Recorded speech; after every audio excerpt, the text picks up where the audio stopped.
लगातार हम बजट पर कर रहे हैं चर्चा और बजट के पोस्ट एनालिसिस में अगर हम पावर सेक्टर की बात करें तो इस बार के बजट में कई तरह के ऐलान किए गए।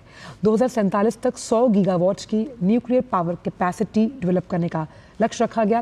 रिन्यूएबल्स पर फोकस कायम है। सोलर सेल्स की अगर बात की जाए या फिर इलेक्ट्रोलाइजर्स की या फिर इलेक्ट्रिकल व्हीकल बैटरीज की, इसके उचित इकोसिस्टम बनाने पर इस बार के बजट में फोकस है। वहीं प्रधानमंत्री सूर्योदय योजना के लिए एलोकेशन को बढ़ाया गया और मिनिस्ट्री ऑफ पावर के लिए कैपेक्स 10% से बढ़ाकर 218 बिलियन किया गया है। देखिए पावर सेक्टर से जुड़ी ये खास रिपोर्ट। 2025 के बजट में स्वच्छ ऊर्जा के क्षेत्र को बढ़ावा देने के लिए महत्वपूर्ण कदम उठाए गए हैं। भारत न्यूक्लियर एनर्जी के क्षेत्र में लंबी छलांग लगाने के लिए तैयार है। बजट में देश में long term energy transition strategy के तहत न्यूक्लियर एनर्जी पर जोर दिया गया है। न्यूक्लियर एनर्जी क्षेत्र के लिए भारी भरकम 20,000 करोड़ रुपए का बजट आवंटित किया गया है। देश की परमाणु ऊर्जा क्षमता की बात करें तो सरकार ने 2047 तक 100 गीगावाट परमाणु ऊर्जा क्षमता का महत्वाकांक्षी लक्ष्य रखा है।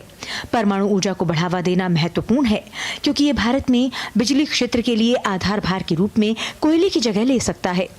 20,000 करोड़ रुपए के खर्च के साथ छोटे मॉड्यूलर रिएक्टरों यानी SMR के अनुसंधान और विकास के लिए एक परमाणु ऊर्जा मिशन स्थापित किया जाएगा।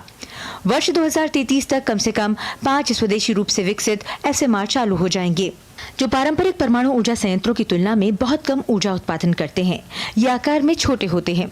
सरकार ने इस क्षेत्र में प्राइवेट प्लेयर्स को आने के लिए न्योता दिया है। यही नहीं, निजी निवेशकों की सहूलियत के लिए सरकार एटॉमिक एनर्जी एक्ट और civil liability for nuclear damage act में बदलाव करने के लिए भी तैयार है। 2047 तक 100 गीगावाट के लक्ष्य को हासिल करने के लिए हम निजी क्षेत्र के खिलाड़ियों के साथ सक्रिय साझेदारी की शुरुआत करने जा रहे हैं। The working with the private sector, developing and institutionalizing or operationalizing 5 SMRs in next 8 years, developing our own technology.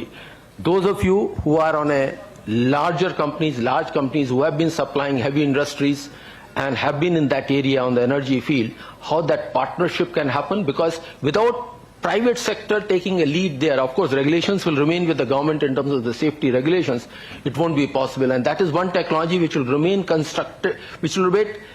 constrained. It will not be available off the shelf ever. Government has shown a very big resolve to implement or that amend 2 key acts which are necessary to make it happen. Now it is for rest of us to make it happen that thereafter the structures are in place, private sector it steps up in saying that we will do the true partnership. सरकार नवीकरणीय ऊर्जा को बढ़ावा देने के लिए लगातार प्रयासरत है। ग्रिड स्थिरता को बढ़ाने और कार्बन उत्सर्जन को कम करने के उद्देश्य से विभिन्न योजनाएं शुरू की गई हैं। राष्ट्रीय जैव ऊर्जा मिशन, राष्ट्रीय हरित हाइड्रोजन मिशन, PM कुसुम और PM सूर्य घर मुफ्त बिजली योजना जैसे प्रमुख कार्यक्रम स्वच्छ और आत्मनिर्भर ऊर्जा भविष्य के प्रति देश की प्रतिबद्धता को दिखाते हैं। इसके अलावा PM कुसुम और PM सूर्य घर मुफ्त बिजली योजना किसानों और परिवारों के बीच सौर ऊर्जा अपनाने में तेजी ला रही है।